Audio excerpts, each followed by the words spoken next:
Hi friends, मैं सीता। आज मैं आप सबको बताऊंगी वर्ल्ड ब्रेस्ट फीडिंग वीक क्या है और 2022 में इसका थीम क्या रहा, इसके बारे में जानकारी देने वाली हूँ।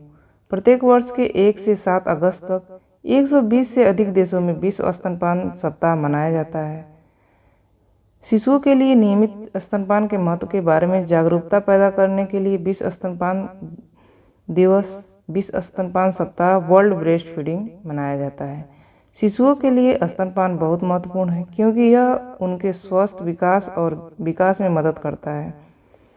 विश्व स्वास्थ्य संगठन WHO ने बताया है कि माताएं अपने बच्चों को स्तनपान कराती हैं उनमें स्तनपान और डिंबी ग्रंथि के कैंसर, मधुमेह और ब्लड प्रेशर, हृदय से संबंधित कोई भी रोग नहीं होता है और ना ही इसकी संभावना होती है।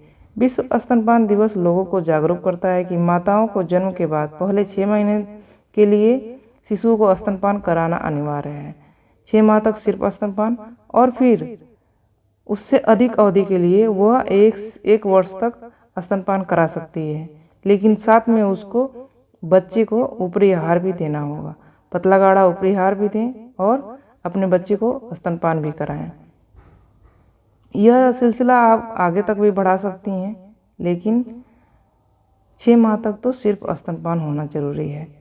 वर्ष 2090 में विश्व स्वास्थ्य संगठन WHO और संयुक्त राष्ट्र अंतर्राष्ट्रीय बाल आपातकालीन कोष यूनिसेफ द्वारा स्तनपान को समर्थन और प्रोत्साहित करने के लिए एक प्रस्ताव तैयार किया गया था। इसके अनुसार the world alliance for breast feeding action की स्थापना 24 फरवरी 1991 को की गई थी। WHO और यूनिसेफ 1991 में पहली बार एक आदर्श वाक्य के साथ आए थे कि प्रत्येक नवजात को उसके जीवन के पहले 6 महीने तक सिर्फ स्तनपान कराना चाहिए। पहला विश्व स्तनपान सप्ताह 1992 में मनाया गया था और इस अभियान को बढ़ावा दिया गया था। शुरुआत में केवल 70 देशों ने विश्व स्तनपान सप्ताह मनाया और अब यह संख्या बढ़कर 120 हो गई है। विश्व स्तनपान सप्ताह लोगों को स्तनपान के फायदे के बारे में जागरूक करने के लिए मनाया जाता है।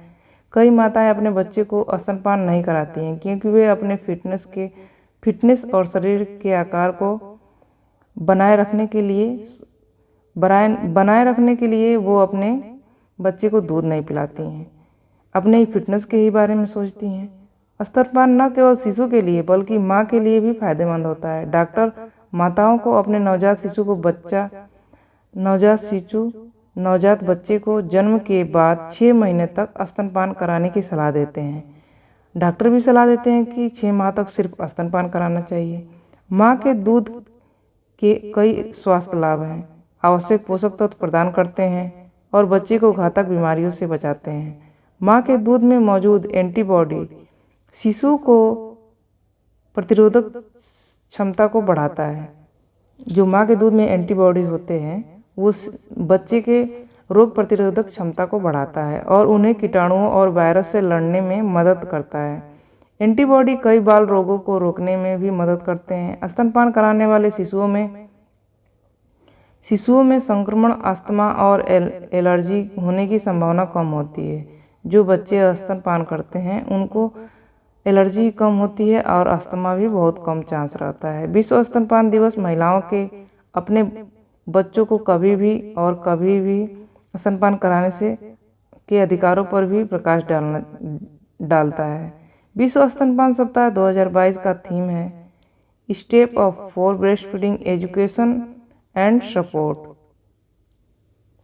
यानी स्तनपान के लिए कदम बढ़ाएं, शिक्षित करें, सहयोग दें, समर्थन करें।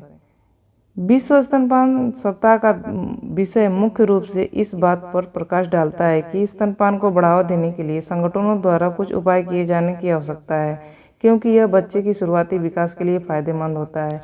इसलिए विश्व स्तनपान सप्ताह का आयोजन किया गया है ताकि पूरे विश्व में जो माताएं बच्चों को दूध पिलाती हैं वो जागरूक हो सकें और अपने बच्चे को दूध पिलाएं। दूध पिलाने से हमारा देश मजबूत होगा, बच्चा मजबूत होगा तो हमारा देश मजबूत होगा, देश मजबूत होगा तो हमारा विश्व मजबूत होगा। तो इसी आशा के साथ मैं अपना वीडियो समाप्त करती हूँ। आपको ये जानकारी कैसी लगी कमेंट करके बताइएगा। अभी तक आपने मेरे चैनल को सब्सक्राइब नहीं किया है तो मेरे चैनल को सब्सक्राइब कर लीजिए। इस तरह की जानकारियाँ मैं अपने चैनल पर लाती रहती हूँ। Thanks for watching. आपका दिन शुभ हो।